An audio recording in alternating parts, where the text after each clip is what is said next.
வணக்கம் சொந்தங்களே, அன்னைஸ் கிச்சனிலிருந்து உங்கள் அம்மா சசிரேகா சுந்தர்.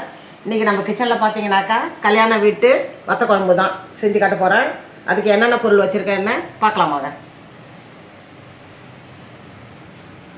2 கைப்பிடி அளவுக்கு சின்ன வெங்காயத்தை கட் பண்ணி வச்சுருக்கேன். 1 கைப்பிடி அளவுக்கு பூண்டு, 2 மீடியம் சைஸ் தக்காளி எடுத்து அதை கட் பண்ணி வச்சுருக்கேன். கொஞ்சமாக கருவேப்பிலை, ஒரு 4-5 காஞ்ச மிளகா தாளிக்கிறதுக்கு, கொஞ்சமாக மணத்தக்காளி வத்தல் பார்த்திங்கன்னா நம்ம கொஞ்சமாக தான் போடணும். நிறைய போட்டோன்னா கசப்பு தன்மை ஆகிடும் குழம்பு.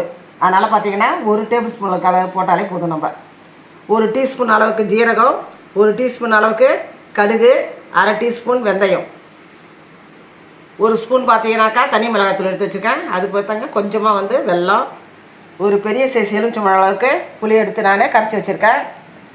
தாளிக்கிறதுக்கு பார்த்திங்கன்னா நல்லெண்ணெய், கொஞ்சம் தேங்காய், ஒரு மூடியில் பாதி மூடி எடுத்து நான் தேங்காய் பேஸ்ட் அடித்து எடுத்து வச்சுருக்கேன். நான் குழம்பு மிளகாய்த்தூள் தான் இதில் நிறைய யூஸ் பண்ணணும். நம்ம இந்த குழம்பு பார்த்திங்கன்னா குழம்பு மிளகாய்த்தூள் தான். குழம்பு மிளகாய்த்தூளும் உப்பு எடுத்து வச்சுருக்கேன். இது எப்படி செய்யுதுன்னு பார்க்கலாம் வாங்க. அடுப்பத்தை வச்சாச்சு. அது மேலே நம்ம ஒரு பாத்திரம் வச்சுட்டோம். அதில் பார்த்திங்கனாக்கா நல்லெண்ணெய் கொஞ்சம் தாராளமாக ஊற்றிக்கணும். இந்த மணத்தக்காளி வத்தலை வறுத்து எடுத்துக்கணும். இதில் எண்ணெய் காஞ்சிடுத்து. இப்போ இதில் மணத்தக்காளி வத்தலை ஆட் பண்ணிக்கோ.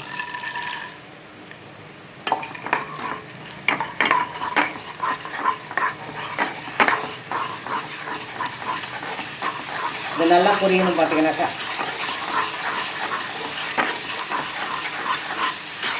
இது பார்த்தீங்கன்னா அடிக்கடி நம்ம சாப்பாட்டில் நம்ம சேர்த்துக்கிறது ரொம்ப நல்லது. ஹீமோகுளோபின் அதிகரிக்கும். பார்த்தீங்கன்னாக்கா உடம்புல பார்த்தீங்கன்னா ரத்தம் கம்மியாக இருக்கவங்க கூட இந்த மணத்தக்காளி வத்தலையோ இல்லை பச்சை மணத்தக்காளியை சமையல் சேர்த்துக்கணும்.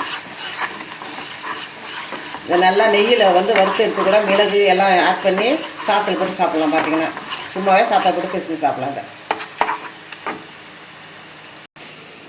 நல்லா பொரிஞ்சிட்டு ஒரு தட்டுக்கு நான் மாற்றிக்கிறேன். இந்த மணத்தக்காளி வத்தலை நம்ம வறுத்து எடுத்த அந்த நல்லெண்ணெயை இதில் ஆட் பண்ணிக்கலாம். நம்ம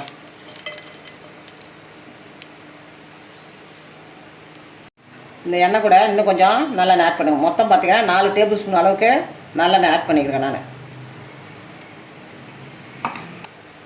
இந்த கடுகு, வெந்தயம், ஜீரகம் இதையும் ஆட் பண்ணிக்கலாம். அந்த எண்ணெயில்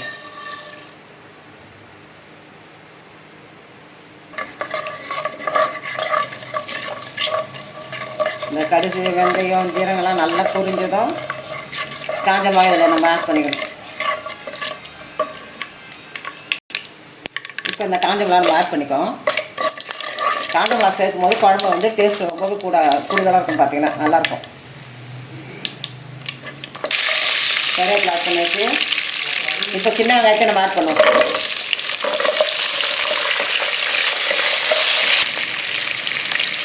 வெங்காயம் நல்லா வதங்கி வருது. இந்த டைமில் பார்த்திங்கன்னா நம்ம பூண்டை ஆட் பண்ணிக்கோம்.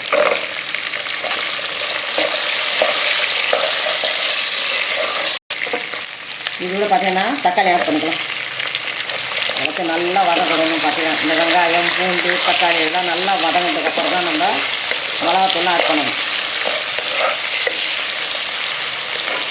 4 ஸ்பூன் பார்த்திங்கன்னா குழம்பு மிளகாத்தூள் சேர்த்துக்கலாம். அதில் 3, 4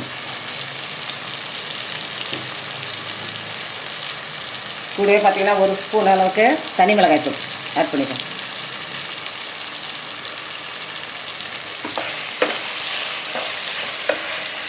தனி மிளகாய்த்தூள் நம்ம சேர்க்கும் போது தான் பார்த்திங்கன்னா நமக்கு இது கலர்ஃபுல்லாக இருக்கும். குழம்பு மிளகாய்த்தூள் டேஸ்ட் கொடுத்தாலும் தனி மிளகாய்த்தூள் 1 ஸ்பூன் நம்ம கலக்கும் போது தான் குழம்பு பார்க்கறதுக்கு நல்லா லுக்காக இருக்கும்.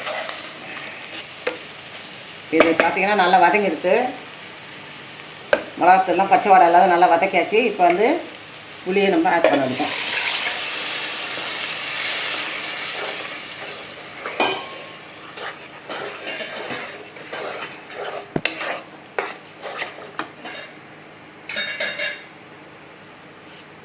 தேவையான அளவுக்கு நம்ம உப்பு சேர்த்துக்கலாம்.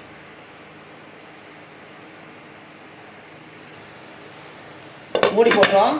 நல்லா 5லேருந்து 10 நிமிஷம் வரைக்கும் நல்லா கொதிக்கணும். பார்த்திங்கனாக்கா அதுக்கப்புறம் பார்ப்போம். 5 நிமிஷத்துக்கு மேலே ஆகிடுத்து. குழம்பு பார்த்திங்கன்னா நல்லா கொதிச்சிட்டு இப்போ நம்ம இந்த வறுத்து வச்சா மணத்தக்காளி வத்தலை இதில் ஆட் பண்ணிக்கலாம். கொஞ்சமாக வெள்ளத்தை நம்ம ஆட் பண்ணிக்குவோம். டேஸ்ட்டு சூப்பராக இருக்கும். பார்த்தீங்கன்னாக்கா இந்த புளிப்பு காரம் இந்த தித்திப்பு எல்லாம் சேர்ந்த நேரத்துக்கு குழம்பு சூப்பராக இருக்கும். பார்த்தீங்கன்னாக்கா தேங்காய் பாலையும் ஆட் பண்ணிக்கலாம்.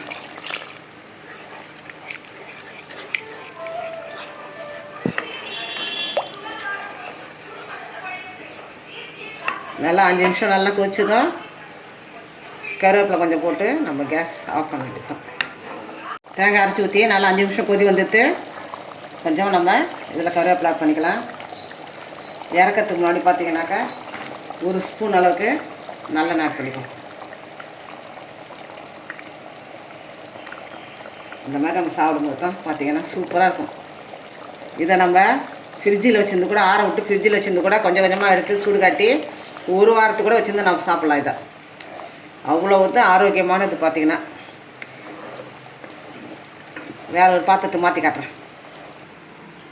நம்ம அனேஸ் கிச்சனில் பார்த்திங்கன்னா இன்றைக்கி மணத்தக்காளி வத்தல் வச்சு தான் நான் ஒரு வத்த குழம்பு செஞ்சுருக்கேன். இது கல்யாண வீட்டில் செய்கிற வத்த குழம்பு. அதே மாடலில் நான் எப்படி செஞ்சேனோ அதே மாடல் நீங்கள் செஞ்சு பாருங்கள். இது ரொம்ப ரொம்ப ஆரோக்கியமானது. மணத்தக்காளி வத்தல் வச்சும் நம்ம இந்த காரக்குழம்பு செய்யலாம். அப்படியே டைரெக்டாக நம்ம செடியிலேருந்து பிரித்த மணத்தக்காளி காய் இருக்குல்ல அதையும் நல்லா வதக்கி விட்டு இந்த காரக்குழம்பு நம்ம வைக்கலாம். இது அவ்வளோ அருமை. உடம்புக்கு ரொம்ப ஆரோக்கியம். பார்த்தீங்கன்னாக்கா ரத்த விருத்தியும் சொல்லுவாங்க. இந்த மணத்தக்காளி வத்தல் ரத்த விருத்தியும் சொல்லுவாங்க. நீங்கள் அடிக்கடி செஞ்சு பாருங்கள். செஞ்சு பார்த்துட்டு எனக்கு கமெண்ட்ஸில் சொல்லுங்கள். லைக் பண்ணுங்கள், ஷேர் பண்ணுங்கள், கமெண்ட் பண்ணுங்கள். மறக்காமல் என்னுடைய அனேஸ் கிச்சனுக்கு சப்ஸ்கிரைப் பண்ணுங்கள். தேங்க்யூ.